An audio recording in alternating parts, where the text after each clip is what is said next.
The number one show I know that we all agree on is Break the Bank with X, Lerk, and Dion. Welcome back to another episode of the Break the Bank podcast. You already know it's your boy Lerk. I'm with the homie X.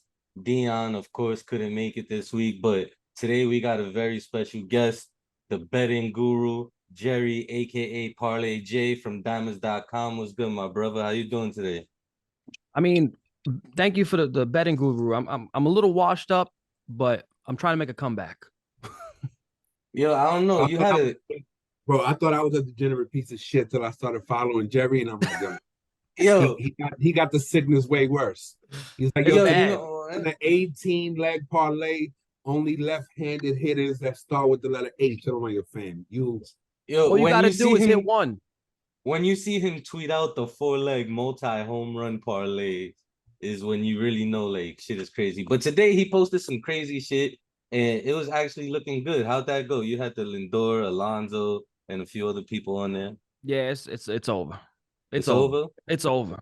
It's Yo, over. but X brought up something I wanted to ask you anyway though. He mentioned you're a degenerate. How'd that come about? How'd you get so invested into gambling? So there is a such thing as beginner's luck in gambling. I don't care what anybody says. You make an account, you will be the hottest. You will be. I've had hotter streaks, but like it feels like you are the hottest when you start gambling. So I started gambling in September of 2020. I moved to Jersey, and it wasn't legal in New York. And my boys were like, "Yo, you all you do is talk about sports all day, and you go to, you're in bars, you're bullshitting about sports. Why don't you put some money on some things?" So I said, "All right." So I started an account. I was hitting in the beginning, the first month. I had a couple little hits, and then October came, and I felt like I couldn't miss. And I was hitting basketball, baseball, like football, like all three sports. I was literally just hitting for like $800,000, $2,000. It was wild. I never experienced anything like that. And then from there, I just started having fun with it. And I started going on Twitter. I already had a decent following on Twitter from the days when I was a DJ. And it just started growing from there. And we just started bullshitting on Twitter, sharing pics with each other. And that's when like gambling Twitter was just about to form. It was and I started meeting other people through there, and their followings grew, and my following grew, and we just started steady climbing and making it fun. It was special. Gambling Twitter back then was special. It was definitely a different vibe. Yeah, gambling Twitter is very interesting. I don't know. I go through a roller coaster of emotions just even scrolling through some of the tweets. And then you got a tweet pinned on your page where you won what $46,000 off $100 bet. That was in the beginning. That was the second month that I started gambling. That was what drove me, then I was, FanDuel used it. Then I hit another ticket actually like a week before that. And FanDuel hit me up. Not FanDuel themselves, the marketing team that was building a commercial for FanDuel hit me up. And they were like, you interested? Can we use your ticket for like, promo, whatever? And I thought they were talking about the $46,000 hit. They were like, no, we want this ticket. It was a $5 to win a few hundred, like 600, I think it was. It was 5 to win $662. And they wanted to use that. And I like tweeted at FanDuel. I was like, this is crazy because I was hitting everything. I was like, how much longer are these same game parlays going to be around? So then like 2 months went by and I'm like, I haven't heard from them. They're probably not going to use it. And then someone hit me up. They were like, yo, they just played that commercial at the UFC main event right before the main event. And they showed my Twitter and everything. I was like, wow. Then they just started playing it all over the place for like 3 months. It was pretty wild. So that's fire. Yeah. That's fine. You've been doing your thing for a little minute, man. Yeah, and I'm really good at talking shit. So like it's like having a big environment and following, like just bullshit with people. It's right in my element. Yeah, that's one of the main reasons why I wanted you on the show. Obviously, you're good at gambling. You've had a good bit of luck, but it's your energy and the way you talk shit. Like I seen you on Proper Chop. Like the way you talk shit. I don't know. Like it just fits the energy of the show. All we do is talk shit to each other all year. So it's just like Perfect. I mean, it's also I grew up in a different. I guess I'm like the last of the era that grew up. You know, I'm from Brooklyn, so we hung out on street corners That's in nasty. in groups, drinking, hanging out, and all we did was just cut ass on each other and just joke around. And Yeah. it was always a vibe. Like you don't really get that no more. Like I drive around my old neighborhood and I don't see people out no more, and you know everybody's inside but watching Netflix or Yeah. something. The It's just block be dead. socializing is just a different. It's different these days. So I appreciate that I made it out of that that era when we were forced to socialize and go outside and hang out and bullshit because it kind of shows in the way I am, my demeanor and everything. Yeah, and growing up in New York ain't easy, especially when it comes to the cutting ass. Like it don't Oh, matter you how got to fly be on your you game. are. It don't matter how fly you are, no matter what you wearing, no matter what you doing, no matter who you are, you liable to get that ass cut. And you gotta be funny.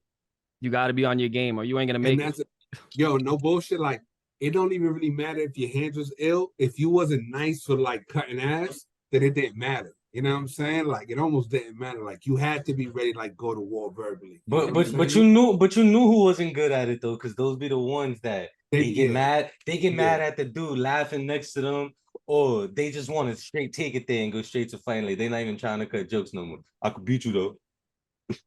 But you know what? There's people that they'll take their ass whooping, but they'll fight you. They will Yeah, fight you every time. So you got to be ready to fight. So you grew up and moved to Jersey. What is your favorite team? I'm a Mets fan, and then this is where it gets crazy. Then I I'm a mean, it's already crazy there. I'm a Mets fan too, so I already know how sad your life must be. that's the only New York team I root for. Then I'm a Miami Dolphins fan. I was born into it. It is what it is. I'm a Laker fan because that's the team I chose when I was a little kid.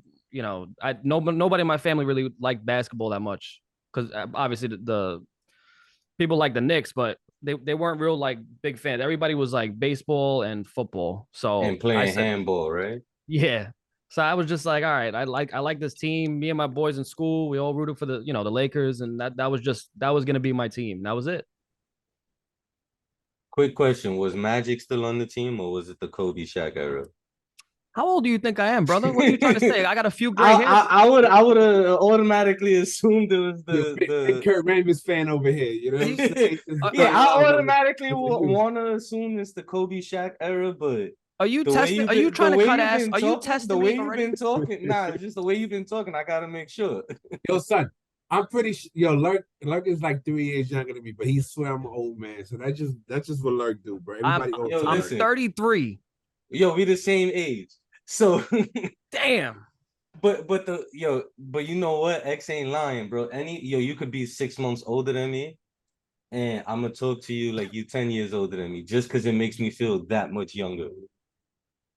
It's all right. You know what? Before karma's gonna hit you, before you know it, you're gonna wake up one day with a full fucking gray beard. Watch, I guarantee Yo, you. I got one straight. Listen, I've been getting told I got long hair, so every time I get braided, my hair braided, they've been telling me for years, "Oh, you got a kana, you got a gray hair," and then they be like, "Oh, don't take it out because you're gonna get more." I be That's plucking them shits. Give me more. Give me that's what my more. family. Are you Puerto Rican? Nah, I'm not even Hispanic. I'm Black, Italian, and Native American. You are. What the fuck? He said I'm exotic. Yo, that's Outta the reaction I got most of Fuck my life. outta here. And then you know what's crazier? I'm My black kids as is the heck. Shut up, bro. my kid's mother's Dominican. Yeah, just say Fuck you a that. Just tell people you're Puerto Rican. That's it. I'm a Don't even. mutt. Don't, Nah, I'm a Yeah, mutt. I'm a mutt. Yeah, you're a mutt. I'm a mutt. I'm half the United Nations, but I'm not Hispanic. You're like People I'm be thinking I'm 4% Arabic. Cherokee. Yo, You know what listen, I'm saying? 7% listen. I Persian. got my tribal colors tatted on my forearm. You need to relax. yeah. Let's see you walk into a Native American area. Let's see if they let you in. Yo, they might not. Unless I'm with Kyrie. Yeah, yeah. Then I'll be good. So let's get into some football though.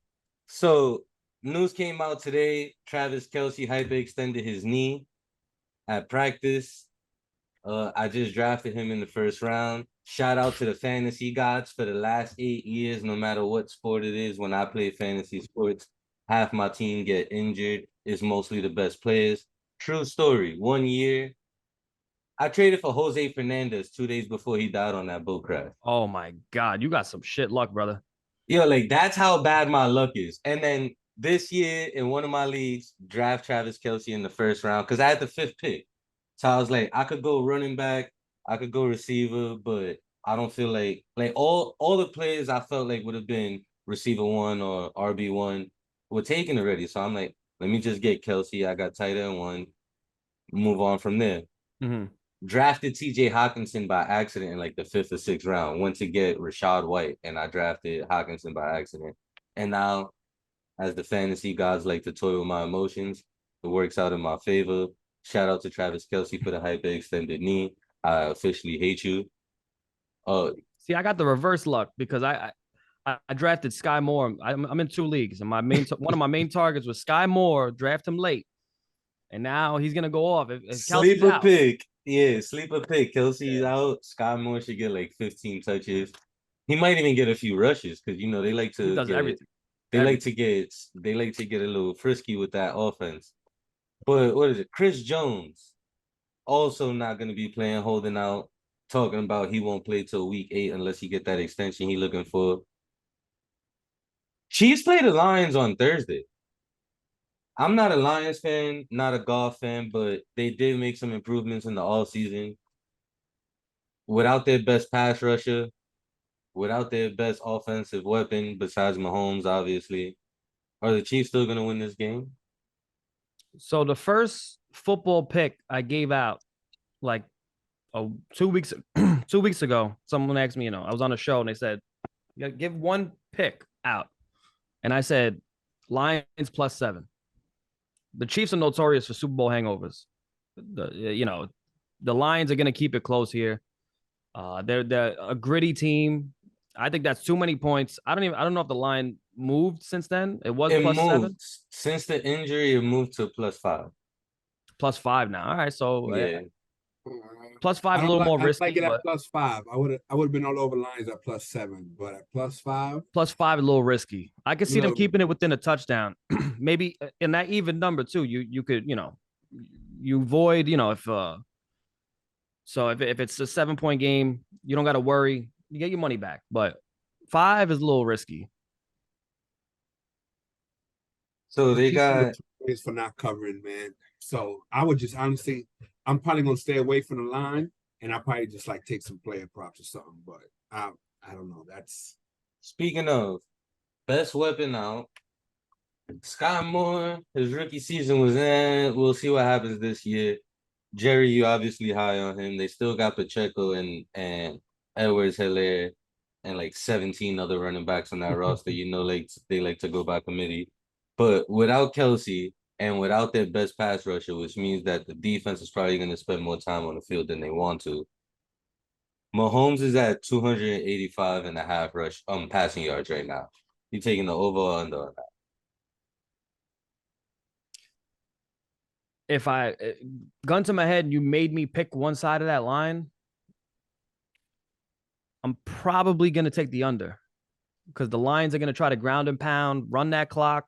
They're not going to, they want the Chiefs off the field as much as possible. They want to win the time of possession, and that means run 2 times, pass, try to get that first down. They are not trying for big plays. They're not going to be trying for big plays. They're not going to win a shootout with the Chiefs.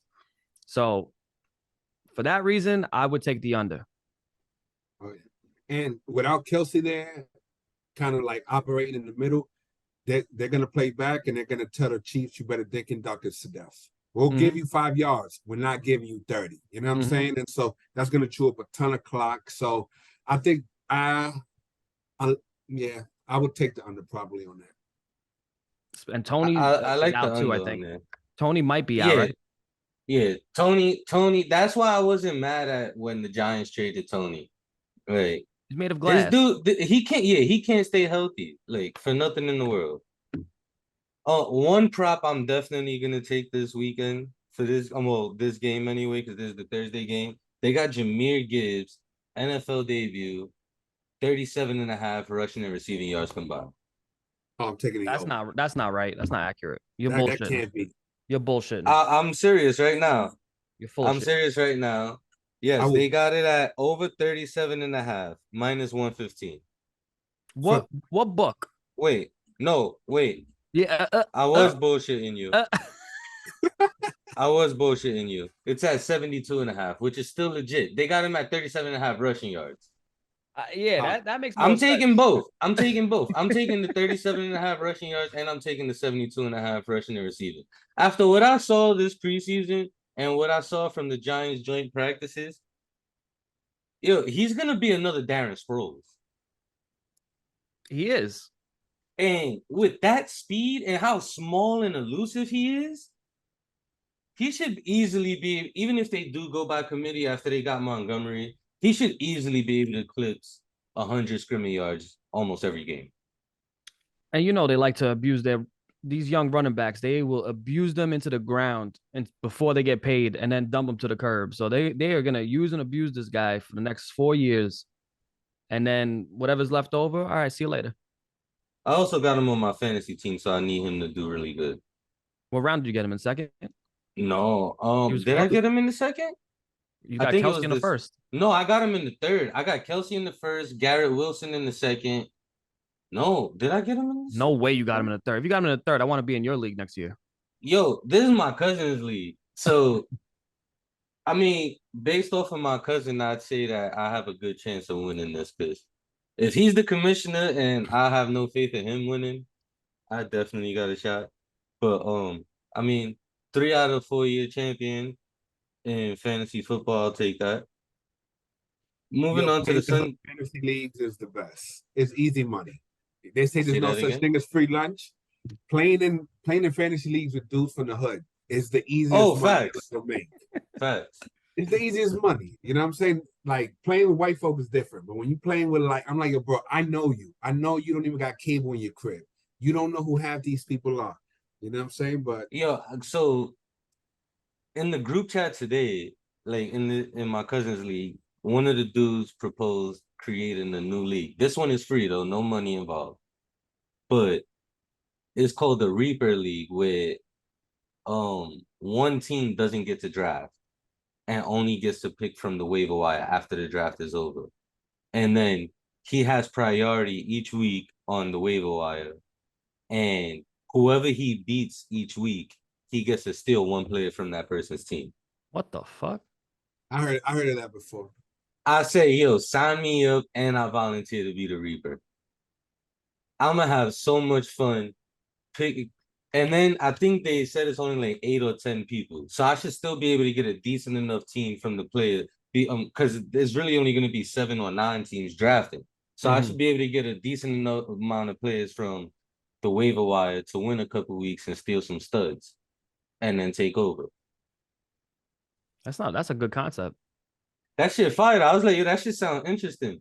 I want to do a guillotine league eventually, though. I saw Matthew Berry talking about that, and that shit sound mad fun. Oh, like you have the least amount of points and you get cut from the league, right? Yeah, and all your players go back to the player pool for grabs. That shit sound crazy. That shit sound like mad fun. It's like all you gotta do is not come in last place and you still got a shot. And then all their play, and then each week you're gonna have some crazy ass players that shouldn't be available. Mm-hmm. That shit sound dope as fuck. But let's move on to the weekend games. Got a little bit off topic. We got the 49ers against the Pittsburgh Steelers. The 49ers minus 2.5, even without Nick Bosa, who still hasn't reported to any team activities. Doesn't look like he's gonna start the season with the team. Looking like he might be pulling the Chris Jones if I'm being honest. And that does not bode well for them. They added what was it do? Hargraves from the Eagles over the all season. So he could still hold shit down for the most part, but without your best defensive player, the best player on your fucking team, to be honest, without the best player on your team, you still got a mid QB. I don't know. Pittsburgh. Yeah, and not for nothing. Like I love Pittsburgh's defense, and I think they have enough offensively that if Bosa's not there, they might be. I think they win this game. I'll take them for the upset at plus 114 right now. The Steelers were red hot to finish the season too. They were protecting. So Tomlin has that streak where he hasn't had a losing season his entire career as a coach, and they protected that last season and they finished very strong. They were one of the hottest teams in football to finish the season off. That momentum's got to carry over. Pickett, another year older. George Pickens is a highlight reel. He can be a game changer with one 40-yard catch, change the whole momentum of a game. Uh, the Steelers are a sleeper team that nobody's really talking about, and I think they could definitely squeak in 10 wins this season. I like Deontay Johnson too. They have so many times. Pittsburgh is a wide receiver factory, man. They just they get guys and all of a sudden they're good. Then they dish them off to somewhere else and they suck. Except for Antonio Brown. That dude he killed his own career, but they're literally they could get guys off the street and they're just fantastic wide receivers. Yo, and not for nothing, like to your point about them being trash in other places, with the exception of AB, is because in Pittsburgh's system, they make these plays like in Tomlin's system, he has these receivers looking so good, right? They were playing with Roethlisberger for the most part. And the offensive scheme, like he's a really good fucking coach. Sometimes he don't get the credit he deserves. He's a really good coach, and he knows how to use people to their strengths. The problem is guys that are number 2s and number 3s in Pittsburgh get picked up elsewhere and they get expected to be number 1s. It's true. And that be the issue, like. And that's where they go wrong. Look at Santonio Holmes when he left Pittsburgh and went to the Jets.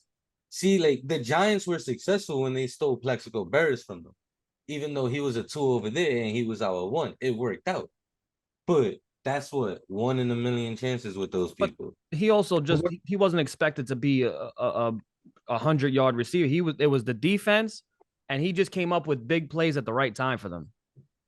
Fact. See, what the Steelers do is they get receivers that complement each other. You know what I'm saying? And so they don't really need a number 1 because the skill sets complement each other. And then it's just about scheming them open. You know what I'm saying? And creating matchup nightmares for defenses and just exposing them. But none of those guys in the vacuum are superstars. They just work really well together. You know what I'm saying? I want to take Pittsburgh, but I don't trust them. I like their defense, but I don't know if their linebackers are that good in coverage, especially with McCaffrey. He's actually healthy. So I would probably just take the under because I don't trust either team this early. I just think both under 41. Yeah, I would probably take the under, yeah. I think it's going to be a field goal fest. They got the 49ers to win by a field goal. Even that, I don't feel comfortable on either side of that. You know what I'm saying? So I would just take the under. So a game like this, you could kind of manipulate and take like something chalk. Like if you think Christian McCaffrey is definitely going to get in, which he's probably, he's plus 100. And if you want to get the line's down to 40.5 now. 40, see? But if you do an alt total and you go to like, you boost it up to like 49.5 and you put under. Oh, wow. They don't really do it like that this year. I think maybe because it's still so early. Well, they used to have good negative correlation. So even 47, if you take Christian McCaffrey touchdown and then take all under 47.5, which they're probably not going to get that high, you could double McCaffrey's odds to score a touchdown to plus 208. Little things like that. Under 47.5 right now is minus 264. That's not too bad if you parlay in that. And yeah, you're basically doubling your touchdown odds for someone chalk, which is like a little cheeky little move that people do. It makes sense. I respect it, especially with a tricky game like this. But Pittsburgh at home, season opener, 49ers don't have their best player. Look, everything you said about the 49ers is true, especially with Christian McCaffrey, but I really trust in the Steelers defense, especially with a healthy TJ Watt. So I definitely got them with the money line. The props are gonna be interesting. Jerry made a pick that I'm probably gonna play after that. Like you make it sound so good, especially when I looked at the odds just for the under 47.5. Not even looking at the parlay, just that alone. I know if I add a couple chalk picks with that, like Debo's combined rushing and reception yards, I should be good. Yeah, another thing you could do is like a game that's going to be like a nasty division game. You could take the 2 starting running backs. They're probably going to pound one in the game, and then take the under and then you get crazy negative correlation. You get 2 anytime touchdown scorers parlayed, and you get plus 1,000 or something like that when you do it that way. See? This is why we got you on the show. Shit like that. Football is the my season where I really fuck around and look for different ways to make money. That's the only sport that I'll take unders on props. I hate unders, but there's certain matchups that I look at and I'm like, this fucking they got this guy starting at running back, but they've set his line to 50. I think he's going to be in a committee, and a lot of times it works out, and I'll just take his under because they did it on the Rams a lot. When they had running back by committee, and then all of a sudden I'm like, no, this guy's going to get more carries, but they have this guy's line higher, and I'll take his under and this guy's over, and it worked out a lot. But you got to start reading teams. It's hard in the beginning of the season because you don't really know what they're going to do. You know, you can assume, but October, I tell everybody, October is the best month for football because you don't have guys resting yet. Guys aren't too banged up, and you have a good idea of what these systems are doing. So October is usually a good month. November can be okay, and then the last couple weeks of the season when teams are going for a playoff push, then you get a good read again. And then I think the Super Bowl for me is the easiest game to bet on of the season. Why you say that? The anytime touchdown scores have been so predictable every year. Oh yeah, for sure. Every year, you take, you'll have a guy for like plus 100. You're like, this is the Super Bowl. This guy's getting in there. Last season, I took a shot. So 3 years in a row, I don't bet heavy. I bet like $10, $5, sometimes 25.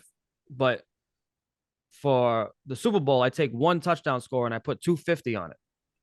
And 3 years in a row, I hit. But this last season, I took a chance and I put Sky Moore as my 250 bet. And I think he was either plus 600 or plus 800. He had very long odds because he didn't have a touchdown all year. And I threw it on that and I hit on that. So I'm on a good streak right now with the Super Bowl. That's nice. Yeah, the Chiefs did their thing this Super Bowl too. That was a beautiful comeback. Tampa Bay Buccaneers on the road against the Minnesota Vikings. Vikings -6. I'm not gonna have much interest in this game. I think it's a blowout. Yeah, I'm taking the Vikings -6. I just think Baker Mayfield is fucking god awful. And that's why I think it's gonna be a blowout. I think they win by at least 2 touchdowns, bro. The problem with Baker Mayfield is in situational football, if he comes in, he'll have a good first 3 weeks and get everybody excited. And then he falls off. And then maybe he'll get injured or something. He'll be out for a little while, come back. Then he'll start off strong again. I don't know what to do with this Baker Mayfield Buccaneers team. Is Evans playing? He's another dude that was on holdout trying to rework the contract. Play. He set a deadline, but regardless, he's gonna play. Okay. I don't know. Baker, I don't like him. Todd Bowles, the head coach, right? Todd Bowles is gone. Who's their head coach right now?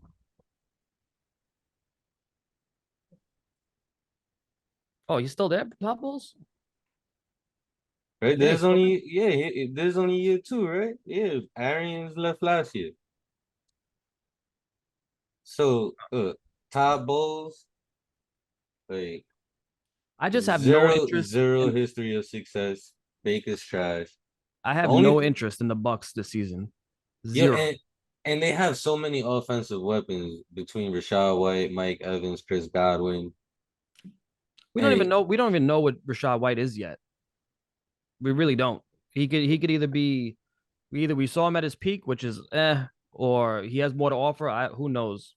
I don't know what we saw last year when he started with like the last 7-8 weeks. He did pretty good. Yeah, but there's a lot of players at that caliber as running backs. A lot of players. There was nothing really special about him, like that stood out that said this guy's the next guy for this team. It just they better hope they land something. Either he progresses or they're stuck with pretty much mid. Look, I think Brady covered up a lot of warts for that team. I think their defense low key might not be that good this year. And I think that if Baker Mayfield is down 10 points, it's over. Like he's not lead. Now, if he's playing, if he has a good run game, he's playing with the lead. He can run some play action, a couple bootlegs. He can look decent.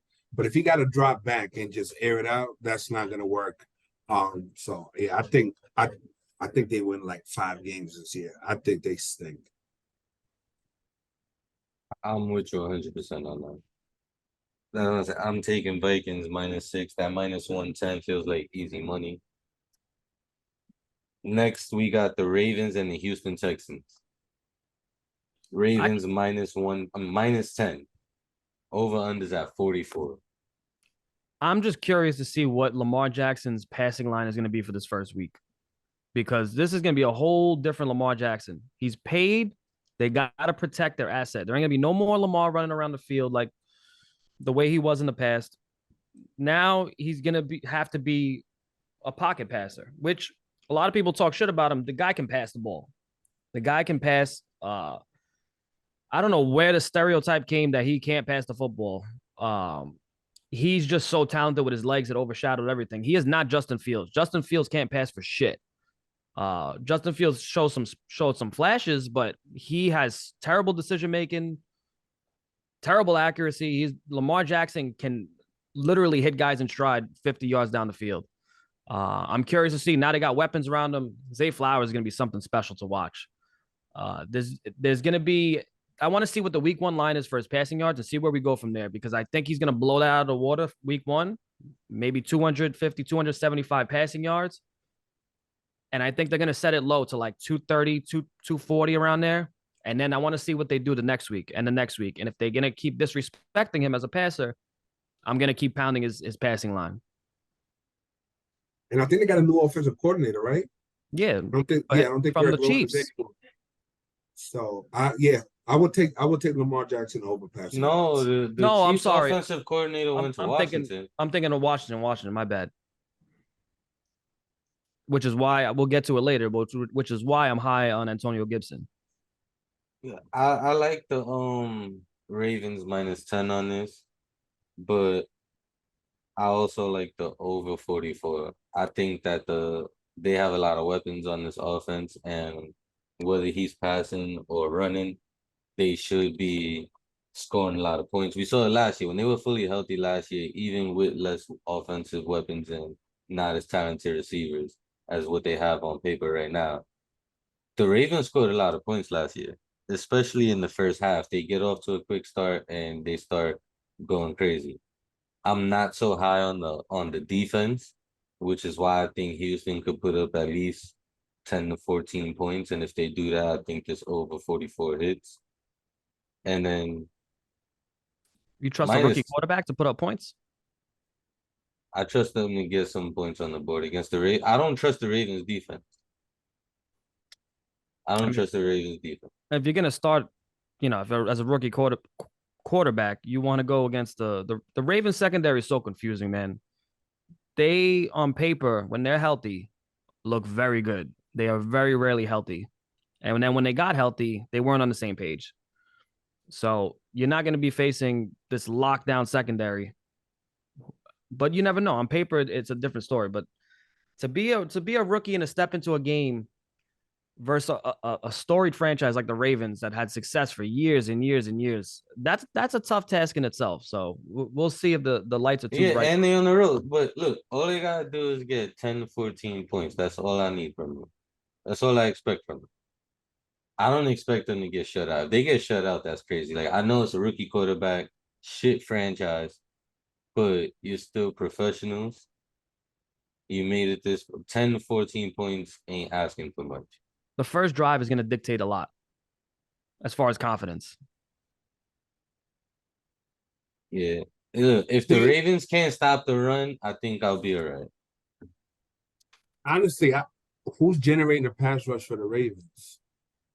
Right. And so I think what's going to happen is that if they have to manufacture pressure or scheme pressure, that's going to lead those bum ass cornerbacks on the island. I could see the Ravens giving up some points. I'm down on them for the year. Texans, the question is, are the Texans good enough to capitalize on the Ravens' weaknesses? Probably not, but I could see a backdoor cover, so I'm staying away from Ravens -10.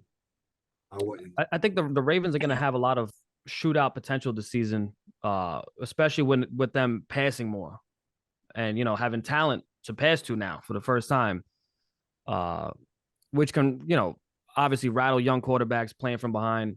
But in a good matchup, I think a Ravens game will be a juicy prop game, especially if they get those quick touchdowns and then flip it back to the other side. You're going to get props left and right. Yeah, see, now my issue with the Ravens is historically they've always been built off of the backbone of the defense, right? Like now they're gonna be like the Denver Nuggets of the NBA where their defense is decent at best and they're just gonna try to outscore you every game. And that's not gonna work against everybody. Mm-hmm. And we've seen all of last season, all 18 weeks last year, well, 17 games last year. The Ravens eventually break down defensively every single fucking game. No matter how strong they play through the first half or the first three quarters, they break down and they start giving up points. Houston gets down a lot of points, start going for big plays. I could easily see them getting in the red zone, kicking a bunch of field goals, or even still scoring a touchdown or two. The one thing, yeah, I could see it too. The one thing I would worry about is how they're going to draw this game up for CJ Stroud. Because when you got a rookie quarterback going in there, they're going to give you a very soft game plan so they don't destroy his confidence. So that's the only fear in this game. But he is such a talented quarterback. He's lighting it up in camp. He looks like he's going to be a special talent in the league. So we'll see what happens. But it definitely could turn into a little bit of a shootout. Fuck it. Texans plus 10. That's my pick. Texas money line. Wow. Texas. No. Plus 10. I'm taking the point. Okay. All right. I'm gonna take the plus. That's too many. And plus, it's week one. Like how many? I really like the over 44. Yeah, because I'm looking at this Houston depth chart. Offensively, like they have some pieces. You know what I'm saying? Damian Pierce is solid. Nico Williams, Robert Woods. I mean, Dalton Schultz. Not bad. Robert Woods has a lot to prove. A lot to prove. He was so frustrated. I think he's gonna want to show out this season just to show he's got something left in the tank before he hangs it up. And low key, if John Mechie comes back and gets fully healthy, he was good at Alabama, fam. Like he was legit. You know what I'm saying? I don't think he's gonna start off on fire, but middle of the season, end of the season, he might start to actually catch on. So I would ask how you feel about the Texans for the season, X, but I've heard too many crazy takes from you for the past couple of weeks. Bro, my takes be solid, bro. Your takes be solid. Yeah. How's Davis Mills doing? Look, he got a raw deal. You know what I'm saying? Yeah. All right. We got the Tennessee Titans +3 against the New Orleans Saints on the road. Derek Carr, the new starting quarterback. Your boy Malik Willis still riding the bench while Ryan Tannehill runs the show with Derrick Henry. X, you go first. +3, over under 41. I like the Titans +3. They're not sexy. Their games are not aesthetically pleasing, but Vrabel's a good coach. You know what I'm saying? They know what they are. They know what they want to do. And I don't trust Derek Carr. So give me the Titans +3. Vrabel is a very good coach. He's a rah-rah guy. He gets, guys getting emotional. They play with passion. I fucking hate this game. Just the optics of it. The Saints, there's so much unknown about them. Olave is going to be an absolute stud. Derek Carr has so much potential. He's a roller coaster. He's a walking roller coaster. He has potential to look like a top 5 quarterback at times. He can be clutch as a motherfucker. But if this game, I wouldn't bet this game if my life depended on it, as far as the side, because it's just too many unknowns in it. Yeah, facts. Yeah, I don't like this game at all. I feel like the spread is too close to, like, if this was at like 5.5, 6, then I touch it. But at 3, I don't like it. I do like the over 41 though. I don't think it. I don't like. I know I might be wilding with all these overs in the 40s, but 41 doesn't seem crazy with these two offenses. There's too much running involved for me to touch a over on this game. But I wouldn't touch a over under sides. There's just this is disgusting. Just to look at this game is just disgusting. There'll be some props to find, but If the right Derek Carr shows up with no Kamara there, I don't think they do too much running over there in New Orleans. But see, that's the thing. I think the Titans are gonna force them. They're gonna be like, yo, run the ball. We're not gonna put that many men in the box. You know what I'm saying? And we're gonna make sure that Olave is double covered. If Michael Thomas beats us 1-on-1, so be it. But you're gonna have to run the ball to beat us because we're not gonna let you take the top off the defense. So because of that, I would stay away from the over. You know what? Can't sleep on Taysom Hill either, man. I might take the under 41 now that you might have talked me out of the over 41 on this one. Yeah, bro, you wilding. Yeah. You might have talked me out of it. I want to see that. It doesn't look like they have it up yet, but I want to see what the props are for this game. I think it's gonna be that. I'm really interested to see where they got Olave at and where they got Hill at. I don't really care too much about the Titans. The only person I would ever take a chance on is Derrick Henry. I would probably take him for anytime touchdown scorer. That's about it. They got that at what? Minus 135. I see minus 135 right now. That's not too great. Not too great. Just drop my phone. See, that's how you know you gotta stay away from this game. That's an omen. Facts. Well, Now you Trevor got Penning sucks. He's fucking Derek Carr's gonna be running for his fucking life. Trevor Penning is awful.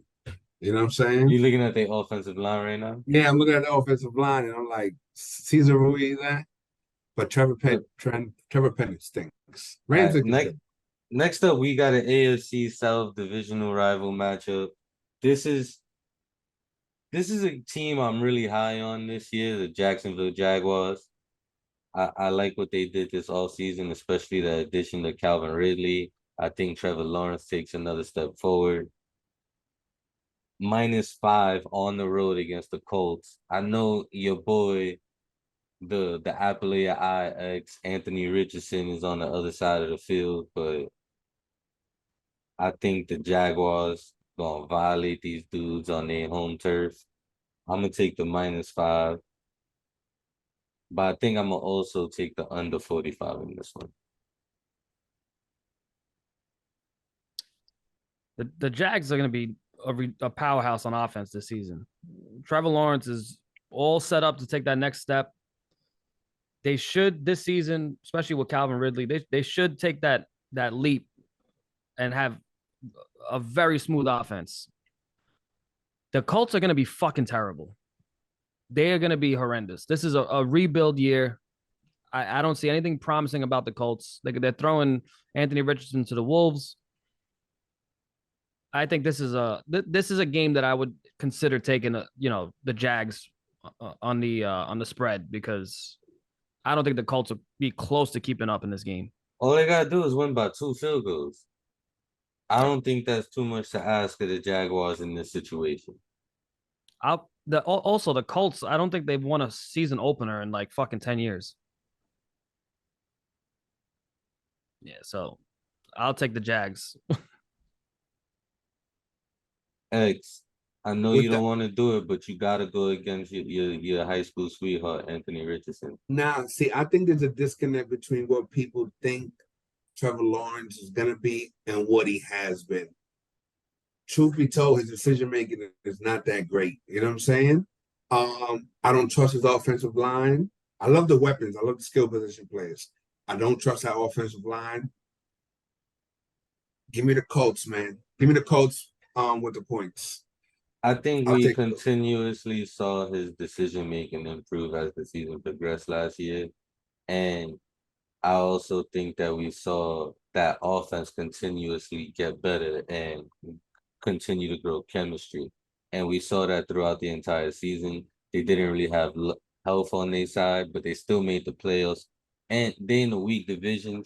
The Colts are probably gonna win the first pick this year because they No, fucking trash. absolutely not.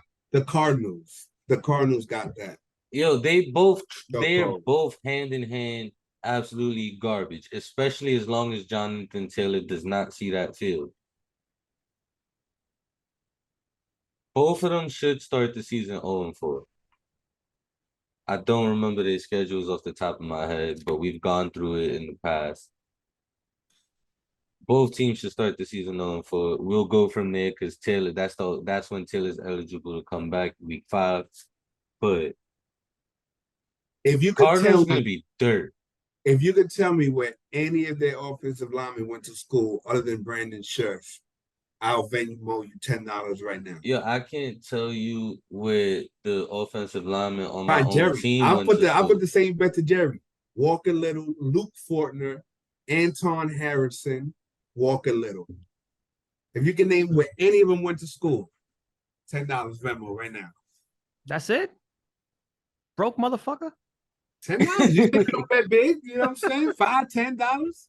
You know, he's not too savvy in the college football betting world, so I'm pretty sure he's not doing too great right now. I am not a college guy. I used to watch college football. I used to enjoy it, but once I really started focus on the pros, I couldn't juggle both. Nah, college football's ass. I College don't know how football is people a watch shit that so product. much. It's a shit You product. know, I'm gonna tell you right now. I'm gonna tell you how I watch it personally. Same way I do a podcast with you 1 hour a week. I drink the entire time.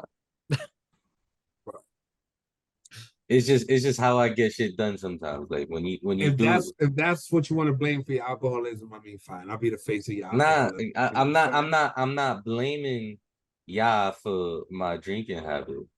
I'm telling you, my drinking habit is what makes it possible. I mean, their defenses and bro, their cornerbacks like are not good. Their safeties are not. Look, I think Are you talking about the Colts or the Jaguars? No, I'm talking about the Jaguars. I do think that the addition of the new head coach will be a plus. I just don't think that they take that massive leap forward that everybody's expecting them. I don't think that they should be like a shoo-in or perennial playoff team. I think they overperformed expectations last year. They got lucky. Their schedule broke the right way, but yeah, I'm not sold on the Jags just yet. Did they fire Doug Peterson while I was sleeping? No, I'm saying they got rid of Urban Meyer. Yeah, Doug Peterson was there last year. He's the head coach again this year. So you you fucked my head up for a second. I was like, wait, what's going on? Oh, my bad. So definitely, yeah, no, I don't. I mean, in year 2 in his system, like I think everything is trending upward for them offensively. Defense still a lot of question marks. Offensive line still some question marks. But I think Trevor Lawrence improved his decision making as the year went on. He's got more time in Doug Peterson's system. He's got more time with his teammates. He just got one of the best route runners in the league. Running game is no joke. And he has the athleticism to extend plays. Whether he decides to throw it or run, whatever you feel about his decision making, he has the athleticism and the pocket awareness to extend plays, and that just makes it a shit ton harder for the opposing defense to try to stop those receivers and stay on them. So I don't know. Yeah, I mean, only way we're gonna see is on Sunday, right? I just think that everything is pointing in the right direction for them offensively. But I think the Colts are gonna be that bad that the under 45 is looking real good for me. I could see this even being a push. I could see the Jaguars winning 38-7. I could see them winning 35-0, 35-3. Like I could see that like the Colts fucking suck, bro. It's disgusting behavior what they doing over there in Lucas Oil Stadium. But next up, we got the Cincinnati Bengals and the Cleveland Browns. Deshaun Watson got more time with his team, got more playing time, shouldn't be as rusty as what we saw last year. Bengals. Don't know if Joe Burrow's gonna be suiting up this weekend or not. If he doesn't, they got no chance. But let's say he does. I still got the Browns winning this game. At home, season opener. Deshaun Watson got something to prove after his performance last year. Ain't got to live up to that contract. Head coach sucks, but they got some good weapons out there for him with Njoku and Cooper. And I forgot who's their other receiver. Still got Nick Chubb, one of the best running backs in the NFL. Donovan Peoples-Jones. Myles Garrett's still there. He's a fucking menace.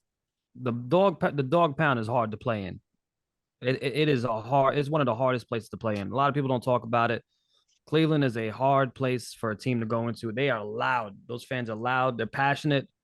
They have expectations the last few years. It's not going to be a cakewalk, but the Bengals, oh man, Joe Burrow's going to play. He's going to play. He's not missing this game. Right now, he's day to day. He'll be out there. Joe Burrow's going to win MVP this year. I think it's. How mobile is he going to be, though? He doesn't really need to be that mobile. Yes, he does. He doesn't need to be that mobile. He's such a good passer. He's so good in the pocket. He doesn't need. But that offensive line, do you trust that offensive line to where he's not going to have to break out the pocket and extend plays? They made improvements. This is supposed to be his best offensive line that he's played with. So we'll see. Look, if they could protect him, they win this game. Maybe only by a field goal, but they win this game. But I don't trust that offensive line until they prove everything they've been saying. Look, even last year, they went into the season saying that they were supposed to be much improved. And it wasn't until like week 8 or 9 that they actually started to protect him. So we'll see what happens this year. He's got the weapons, he's got the talent, but I think the key to that offense is his ability to extend plays. Like for most teams, like we're in a league where the quarterback has to be mobile. He doesn't have to be Justin Fields or Jalen Hurts or Lamar Jackson, but you got to be able to break out that pocket and extend plays. Don't matter if it's a dump off to the check down right there in the flat, or if it's a deep play. You got to be able to be mobile, and it's a calf injury. If his mobility is limited, that's gonna hinder the offense, or you're gonna risk him re-aggravating that shit mid-game. Not So, to finish. Christian Wood signed with the Lakers. Nice 2-year deal. That's a big pickup. But what do you get? How much? veterans minimum. There's no number yet. It just broke. Who tweeted that out? Woj. All right, so it's real. He blocked me. I'm so tired about that. Woj blocked you? Yeah, I ain't even saying nothing. How do you get blocked by Woj? Bro, I don't even know, bro. I think it's because Ethan Strauss follows me and he was the one writing all those articles. So he probably just blocked them. You know what I'm saying? Like, I know that I thought shit was crazy when Julius Randle blocked me, but Woj blocking you is crazy. Yeah, it is. I don't know, bro. I just said that the Knicks should trade him while his value is as high as it is because it's never going to get higher. That was his all NBA season. And they didn't trade him. We see what's gone down since then. And I don't know, like I went to tag him in a congratulations tweet for winning the most improved player, and I realized I was blocked and I just started laughing. I was like, oh, you really a bitch. But I mean, it is what it is. We've gone way off topic. Know what's the Joe Mixon over under for receiving yards? There's no props yet. Oh, well, when that comes out, they got it. They got it, but they don't have him up. They only showing Cooper, Chase, and Higgins. At least I'm on DraftKings right now. I would take I'm taking the over on the Mixon passing yards. I think that, to your point, they're going to want to protect Burrow. And how do you keep opposing defenses at bay? You throw the ball to the running backs, you throw screens, you make them think twice about just pinning their ears back. So because of that, I think they're going to get the ball out of his hands quickly. And I think the Mixon hate has gone too far, right? I'm not big on Mixon. Yeah, no, I feel you, but he's still good. You know what I'm saying? So I'll take the. I'm staying away from the game. Honestly, the Browns should be decent, but I'm never putting money on the Browns because Deshaun is a nasty man, and I want no parts of that. I don't want blood money. But I'll take that mixing crowd. I'm gonna take Watson over 1.5 touchdowns at plus 105. 1.5 passing touchdown. 2 touchdowns doesn't seem like too much to ask of him in this offense. I mean, like the only thing I gotta worry about is Chubb running it in from the 5. But red zone offense, I expect him to look for Cooper, not Chubb. You like anything for this game, Jerry? Nope, not yet. Not yet. How you feel about that 47.5? I'm not really a big over/under guy. I feel like that's never been my thing. Over/unders, spreads. Anything I'm saying, I'm not gonna bet. I don't think I bet an over/under or a spread unless I was doing like some negative correlation shit. And I think I've maybe dabbled with it like 3 times ever. I'd feel like just props are just way more fun. Yeah, nobody wants to root for under. It's excruciating. You know Mm. what I'm saying? You don't want to root for no points. I'll only bet the under on the game if I know I'm not watching. You know what I'm saying? Like Mm. that Bucks game, I have no desire. I'm not watching the second of that fucking. I'll take the under and I'll just see the box score. You know what I'm saying? All right, this is another game that's probably gonna have some shit ratings. Cardinals, Commanders. Commanders are -7 at home against the shitty Cardinals. X, you said you expect them to be the worst team in the NFL this year. So I'm assuming you're gonna take the Commanders with the spread. Oh, absolutely. And then in fantasy, um, I don't draft defenses high, but I pick the Commanders up in every league because they play the Cardinals week 1, and I'm probably gonna put money on the Redskins. Sorry, the Commanders to score a defensive touchdown. That'll probably be like plus 1,000. I put a little $10 on it. You know what I'm saying? I know the props ain't out yet, but based off of your love for Gibson and Bieniemy pairing, I'm assuming you're gonna take the over on the reception yards. Whatever the line is, if it's not too egregious, I'm gonna take it because he is gonna be a big. That's why I picked him up in fantasy. He's gonna be a big receiving threat for them. Third down back. He's gonna be Jerick McKinnon all over again, just in Washington. And sneakily, I like Sam Howell this season for to run some anytime touchdowns. He has sneaky athleticism, and I say that because he's white. But he's one of those sneaky athletic tough players. He's gonna score a few touchdowns this season with his legs. So he's always gonna have good value. So I'm gonna be looking at that. But my first the play I'm gonna be looking at is Antonio Gibson receiving yards. Right now they got him at plus 260. You taking that for the season opener? I'm gonna sit on it. I'm gonna sit on Pause. it. I might. Pause. That was crazy. I'm gonna sit on it. No pause. How about that? How about that? Now what are you gonna say? Now what are you gonna say, huh? Oh man, that was wild. That's disgusting behavior. You gotta just embrace it. Disgusting behavior. Once you're caught, you just gotta embrace it. That's it. And then the I just hope Brooklyn y'all use accent made it protection. nastier too. You know what I'm saying? Yeah, They looking added like extra Joel. pause. He's looking like Joel Ortiz over there. This is crazy. Everybody calls me that. Everybody used to call me that, Joel Ortiz. The Bodega Bros. Carolina Panthers, Atlanta Falcons. Spread is at 3.5 for the Falcons at home. I like the Panthers for this. I like the Panthers for the upset, to be honest. You going with the Dirty Birds? You're a dirty bird? I mean, you are a dirty bird, so it makes sense. Like, just go with it. Yeah, Falcons. Give me the Birds Falcons. of a feather flock together. Yo, the Panthers were the worst team in the preseason. You know what I'm saying? So, yeah, give me the Falcons. Desmond Ritter gonna cook. Yeah, yo, Jerry, this man called Desmond Ritter the next Mahomes. I was embellishing, but he's gonna be good. He's gonna be all right. Don't let Steve Smith hear you say that. He's been making fun of him for the last 2 months. Word.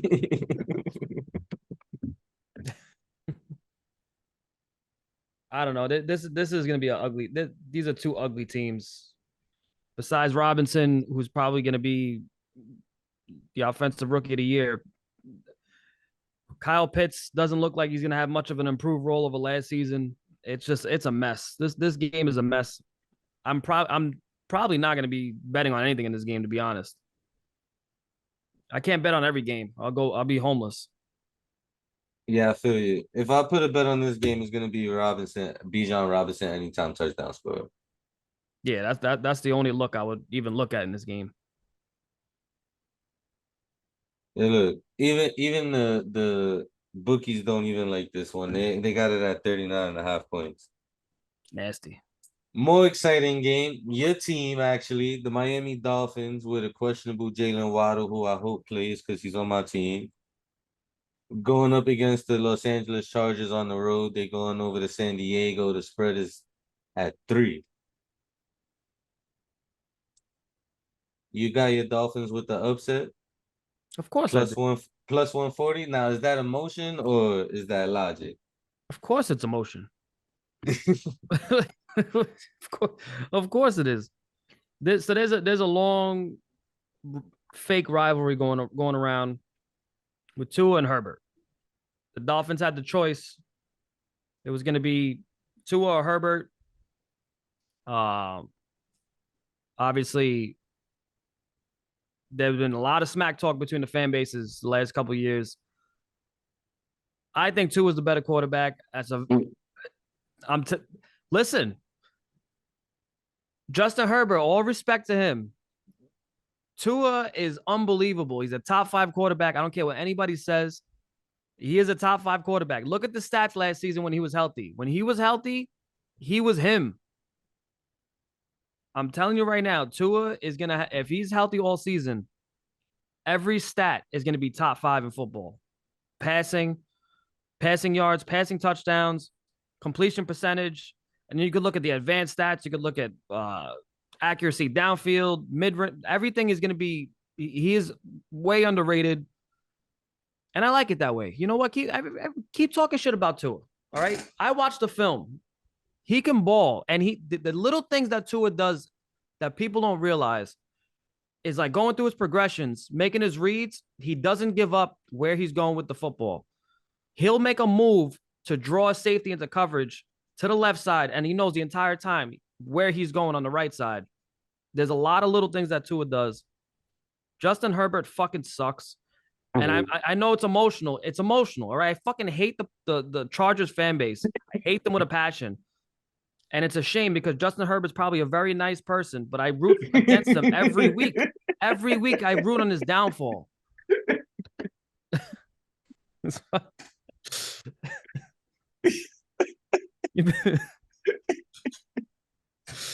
Yeah, that sounded so sincere too. He's like, yo, it is sad because Justin Herbert's probably a really good person.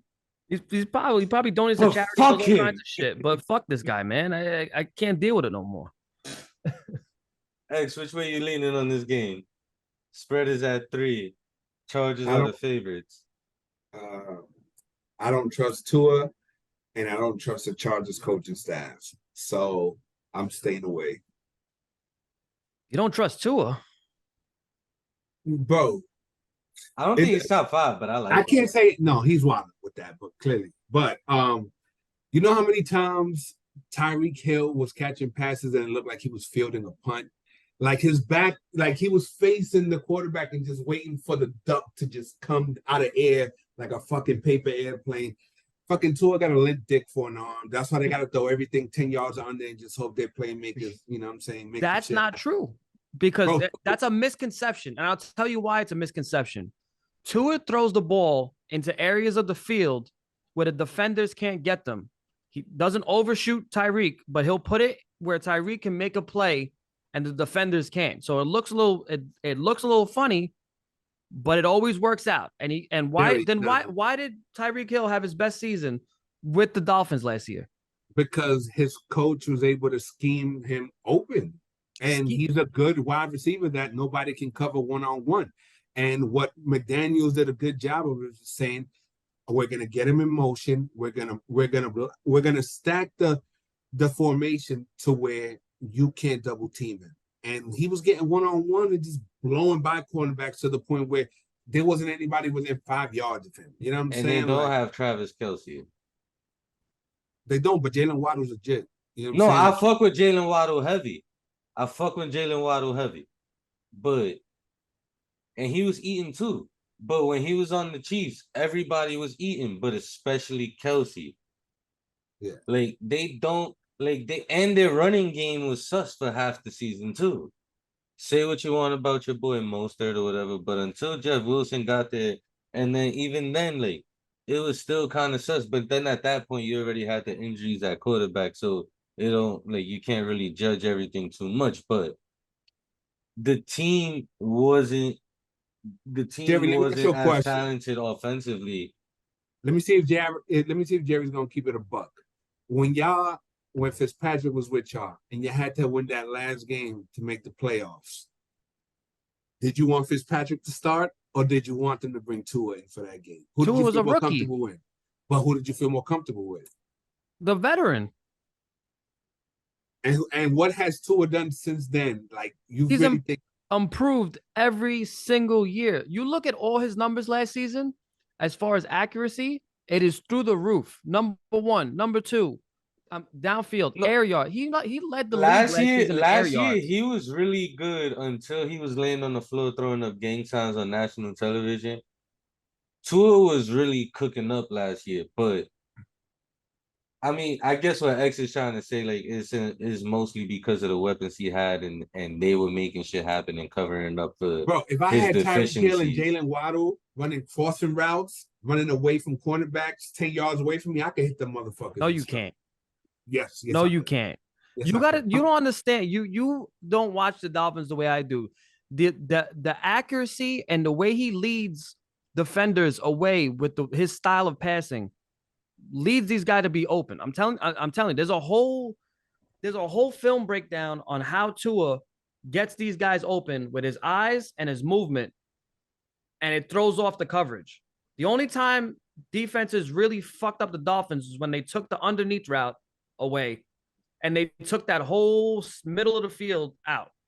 Then they had to focus on the run game and the perimeter.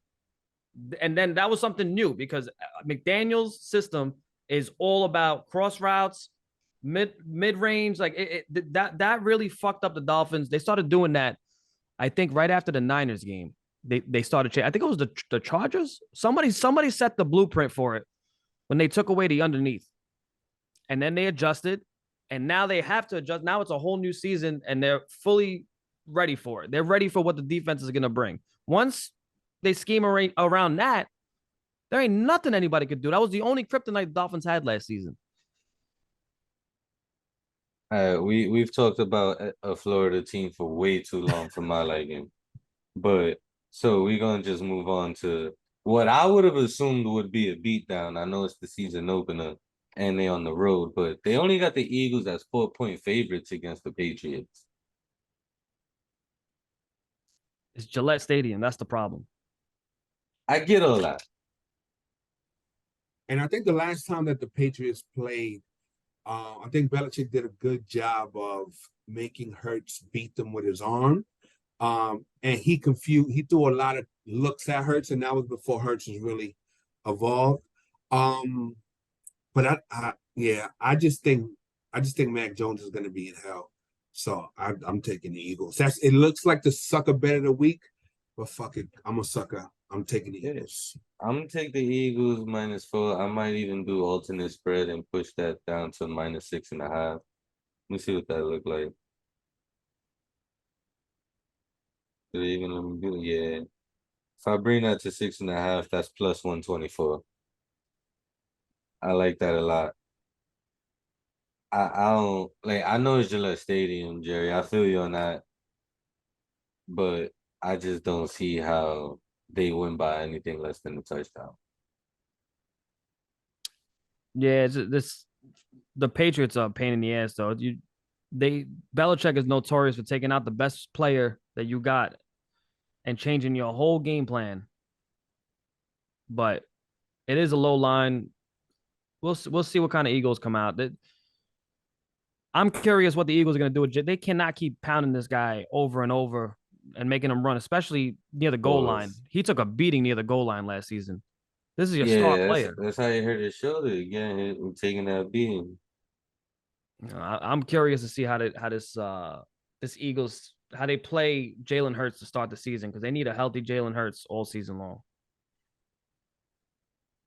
How do you feel about AJ Brown anytime touchdown score? I don't know who they're going to target. That's the problem with Belichick. I don't know who they're going to take out of this game. They're either going to take out AJ Brown out of this game or they're going to take out Devontae Parker. Not Devontae Parker. Smith? Devontae Smith. Devontae Parker's on the Patriots. Is he still there? He's still he is. He just signed a new deal with them this offseason. Guy can never lose his job. This is one of those things. You don't know what Belichick's mind is going to go. Who is he going to want to take out of this game?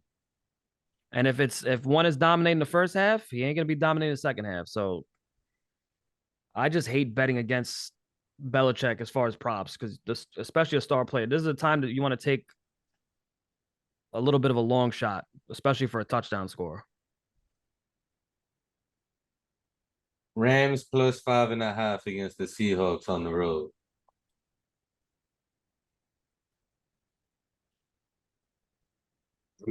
Give me the Seahawks. The Rams thing, bro. And I don't want to watch a second of this game.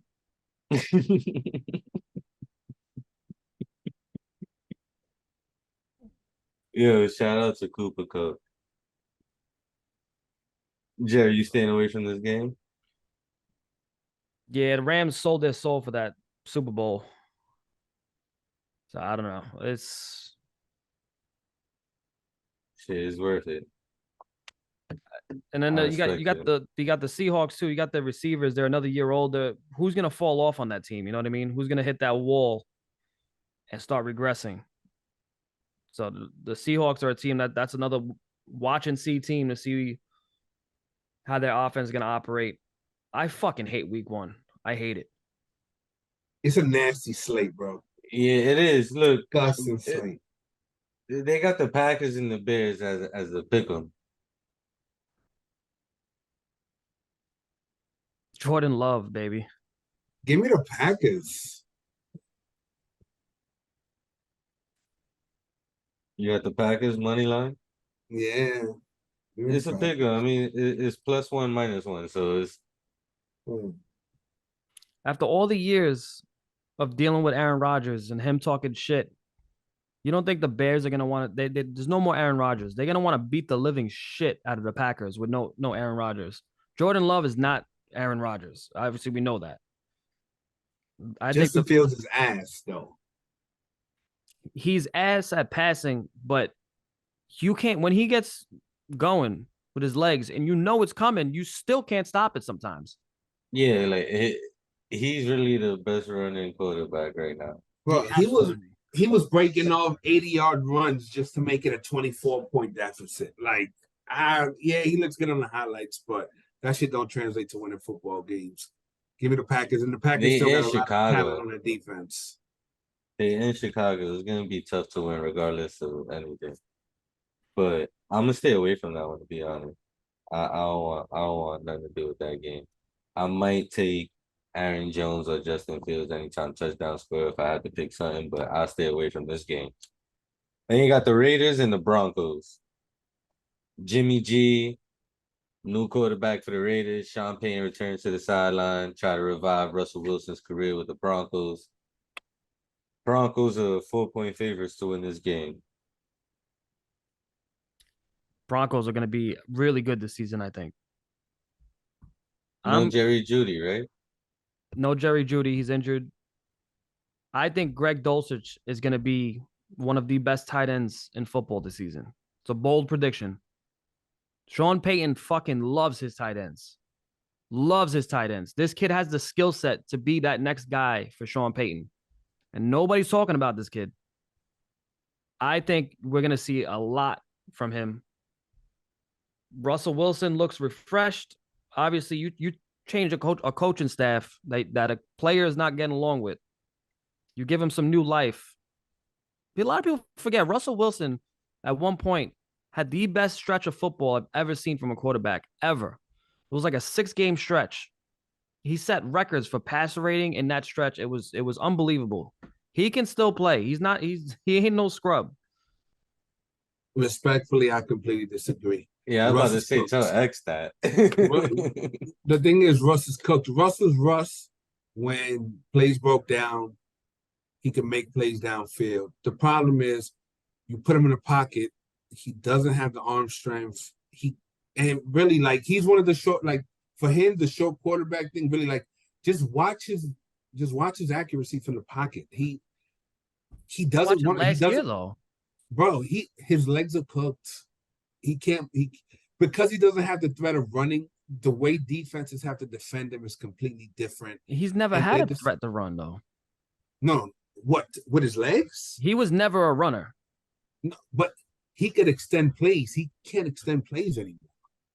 He wasn't gonna bust out 60-yard rushes, but just in terms of just getting out of the pocket, extending plays and throwing the ball downfield, that's what Russell Wilson did. He was not a 3-5 step drop in the pocket and let me throw a 30-yard out route. How do you know that's not on the coaching staff? How do you know that wasn't the coaching staff telling him how to play, stay contained in the pocket and play style? Pete Carroll tried though. Pete Carroll tried, but Russell Wilson kept thinking he was a Russell Wilson of old, and that's why the Seahawks were right to get rid of his ass. He's not the player that he was. He was still good in Seattle towards the end. He was still good. He didn't have that elite stretch that he did in the past, but he was still a good quarterback. He still had some big comebacks.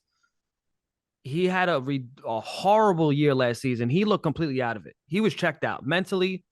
There was no chemistry. I think we see a whole different Russell Wilson this season. I'm not talking about MVP caliber. I'm talking about a good quarterback overall. And I think if there's anything left in the tank, Sean Payton will get it out of it.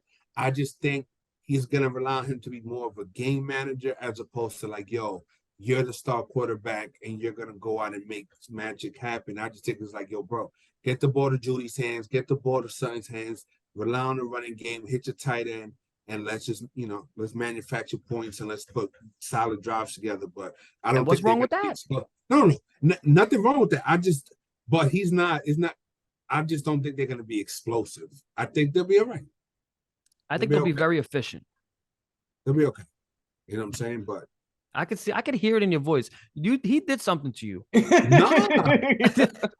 Nah, not at all. Honestly, you know what it was? I was Team Russ. Like when it was like, I'm like, the Seahawks are doing him dirty. They kicking him out. He gave so much to that organization. And then like you go back and you're like, the Seahawks are right, bro. And just Russell Wilson hurt his team. And then coming back early, trying to play through that finger injury. Like he fucked his team. He shouldn't have been playing, but he was being selfish.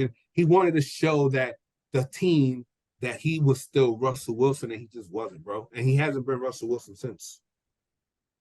All right, we'll chat again like week 6. We'll see where we're at with this. So, are you taking the Broncos with the 4 points? If I was betting on a spread, I would. I Who think they playing? Huh? Who they play? The Raiders. Raiders suck. In this case, give it I'll take the Broncos. Sean Payton is gonna come out with a bang back into the league, head coach again. He has something to prove. He knows how to get that locker room going. He knows how to get a defense rowdy. Maybe he'll put some bounties on them. Like he'll do what it takes. But I think the Broncos are gonna be very good this season. You like any props to this game? Greg Dulcich anytime touchdown scorer plus 190. You could get that at 225 right now on DraftKings. He was plus 190 on DraftKings. He went up? Yeah, anytime touchdown score. Mm-hmm. It says plus 225 for him right now. Oh, wow. He went up. Even better. Where you really high on this dude. Is it strictly because of the I was high on him last season. Game? Well, Sean Payton was a big bonus. I was high on him last year. I bet him a few times. I love his skill set. The offense just sucked, so it was hard to bet on anybody in the Broncos. But I really liked this kid last year, and now you add the Sean Payton factor. I think he's gonna have a breakout year too. Now we got 2 games left. These are the 2 games I'm probably looking forward to the most this weekend. Obviously, as a Giants fan versus the division rival against the Cowboys, we at home, 3.5 point underdogs. I'm really looking forward to this game, season opener, see how they come out. I'm really excited about this all season, but I still feel like we're not as good as the Cowboys right now. So I'm gonna take the Cowboys to win, but like Daniel Jones hasn't been able to beat them. It's a primetime game. We all know he's shit the bed damn near every primetime game he's ever played in his entire career. I do trust Dabo. I think he's the better coach in this matchup, but I'm gonna take the Cowboys at -3.5. But I will take Barkley anytime touchdown score. I'll take the Giants plus 3.5. Honestly, I don't know. Ever since Dak's leg injury, he just hasn't been the same quarterback. And I think Mike McCarthy is a terrible head coach. I think he's gonna, he's had months to game plan for this game. I think he'll throw in some quirky things. I think Hyatt's gonna get some touches, you know what I'm saying? And I think we keep it close. I will probably lose, but I think 3.5 is too many points at home. I also like Brandon Cooks at +230 for anytime touchdown score. I want to see what Darren Waller we're gonna get. He is the X factor of this game. If you line him up next to a linebacker, when he's healthy, you cannot guard this guy. He's a receiver. He's a wide receiver in a tight end's body. It is that was such a big pickup for them. And they got him for cheap, man. They got him. I couldn't believe it. This is gonna be a big difference maker. I want to see if he stays healthy. That's the biggest problem with him. He can't stay on the fucking field.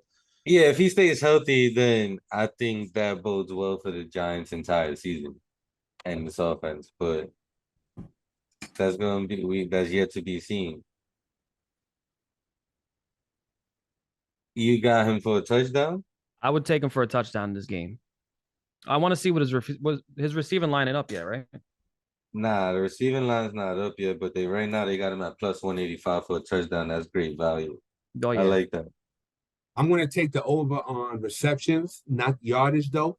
I don't know what the average depth of reception is going to be, but I think he's going to get 8 to 10 catches at the minimum. It may be for 60 yards, but he's going to get the targets because we don't have a number. He's our number one wide receiver, right? We have a bunch of slot guys on the outside. They're going to run a bunch of underneath shit, and they're just going to hope that Waller can just beat linebackers in coverage. So he's going to be a target monster early on.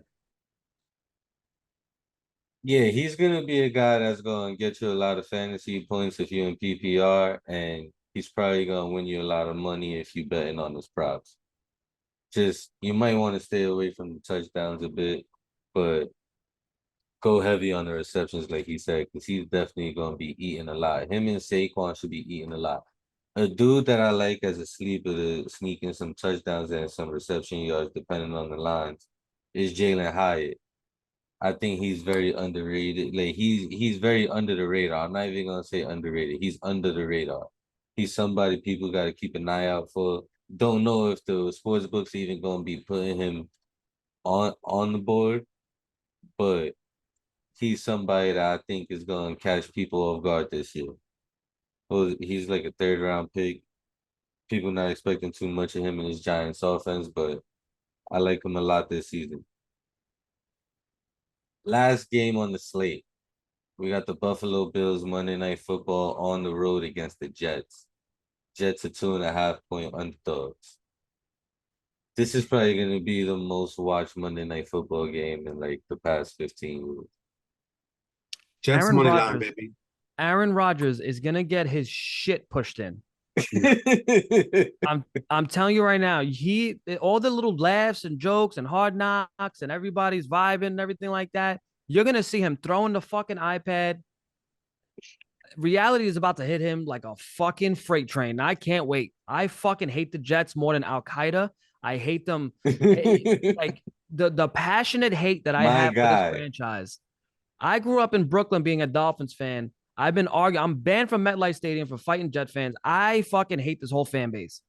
So this is gonna be it's gonna be tough to root for the Bills. I don't want to root for them, but I just want to see Aaron Rodgers' demise.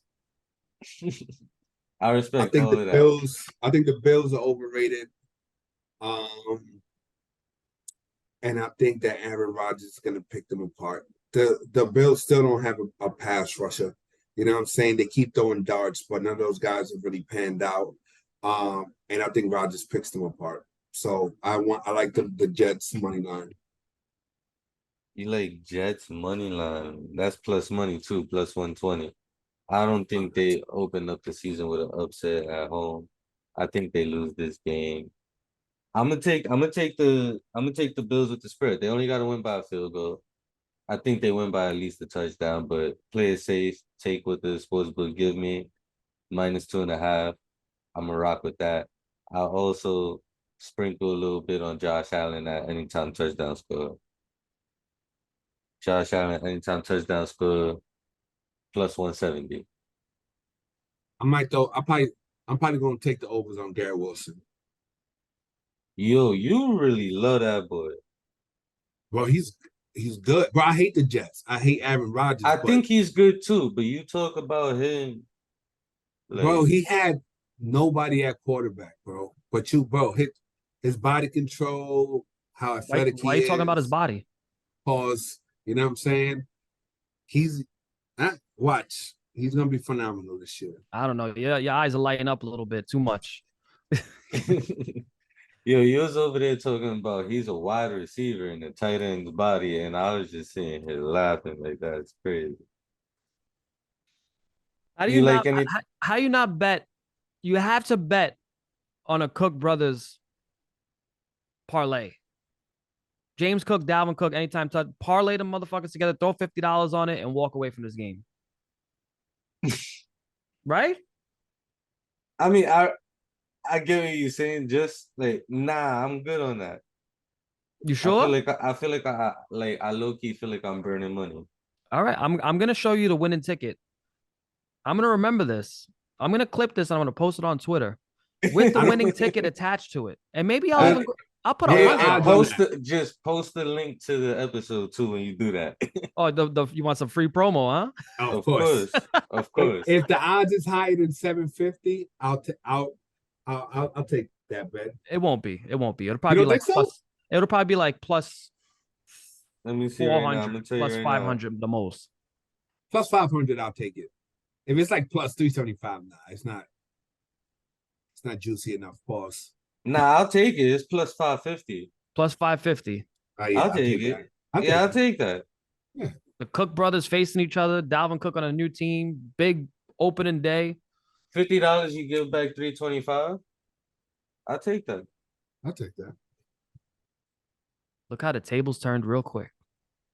I mean, cause now it's like that. It makes it worth it though.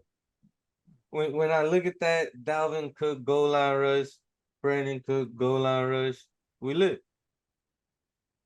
What if we do the Cook brothers and Brandon Cooks on top of that? we just cook. We cook up a parlay with Cooks. Yo, I'm with it. I'm Fuck about it. to I'm check with that it. out. I'm about I'm to with check it. that out. Let's see how this goes. That'll be like This- plus 1,200. You got to now. After that, you got to. Yeah. All right. Fuck it. I'm riding. I'm Like doing just off the wordplay alone, I'm gonna let you know right now. Fucking degenerates. You follow me right down the cliff.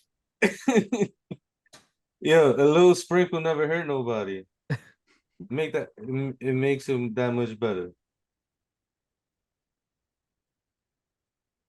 And then Cooks is already at plus 230. So you put the Dalvin Cook and the James Cook with that. Altogether, that's plus 2,045. Oh yeah. Oh yeah. Why not sprinkle a couple dollars on that? Nice $20 on that. You know what I'm saying? Yeah. Why not? And we could tell everybody we cooked up a parlay. There we go. Look, see, the wordplay just makes it that much better. That's what makes it worth it. That's what makes it worth Put a it. nice First, we funny got the gif of somebody cooking. You know what I'm saying? Boom. Facts. All the retweets. that's it. There we go. Free promo and free game. I gotta start Look at taking that. Twitter serious. Yes, you do. You need to start running the socials for this podcast. Bro, I'm terrible at social, bro. Take it more serious, like you just said. I lose.